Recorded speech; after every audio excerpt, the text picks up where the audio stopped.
Hello বন্ধুরা, কেমন আছো তোমরা সবাই? আজকে আবার কিন্তু তোমাদের জন্য ফেস আইস রোলারের ভিডিও নিয়ে চলে এসেছি। অ্যাকচুয়ালি আগের দিনকে যখন করেছিলাম তখন সেটা শসা আর নয়নতারা ফুল দিয়ে করেছিলাম। তো ভাবলাম চলো আর একবার করা যাক, গরম তো বেশ ভালোই ছিল। সো তাই জন্য আমি এখানে রেড রোজ আর হোয়াইট রোজ নিয়ে নিয়েছিলাম। বাস কিছুই না, জল ঢেলে নিলাম। জল ঢেলে নেওয়ার পর এখানে রোজগুলোকে দিয়ে দিলাম, আবার ঢাকনাটা আটকে ওপর থেকে জলটা পুরো কভার করে দিলাম। আচ্ছা, তোমরা আমার সবাই ভিডিও দেখো, কিন্তু কেউ কেন কমেন্ট করো না বলো তো? কমেন্ট করে তো তোমাদের নাম বলতে পারো, কে কোথা থেকে দেখছো সেটাও বলতে পারো, অথবা তোমরা কি ভিডিও আমার থেকে দেখতে চাও সেটাও বলতে পারো, বা যদি কিছু জানতে চাও আমার ব্যাপারে সেটাও জানাতে পারো। আমি কিন্তু সব তোমাদের রিপ্লাই দেবো, তোমরা বলতে পারো আমাকে। যাই হোক, তো এখানে আমি এটা বানিয়ে নিয়েছি, এবার এটাকে ফ্রিজে রেখে দেবো। ফ্রিজে বেশ মোটামুটি 4-5 ঘন্টা রাখার পর আমি এটা বার করে নিয়েছিলাম। বার করার পর না একটা প্রবলেম হয়ে গেছিলো, আর প্রবলেমটা কিছুই না, তোমরা এক্ষুনি সেটা দেখতে পাবে।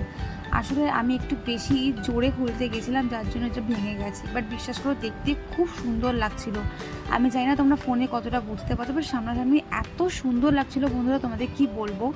তো ভাঙা অবস্থাতে আমি একটু মাখতে শুরু করে দিলাম। এটা মাখার পর সত্যি ফেসটা এত সুন্দর গ্লো করে, জাস্ট তোমরা নিজেরাই দেখো কত সুন্দর গ্লো করছে ফেসটা। এনিওয়ে, আজকের ভিডিওটা এইটুকুই। তোমাদের ভালো লাগলে লাইক কমেন্ট সাবস্ক্রাইব করে দিও। সবাই তোমরা ভালো থেকো, টাটা, দেখা হবে নেক্সট ভিডিওতে, বাই বাই।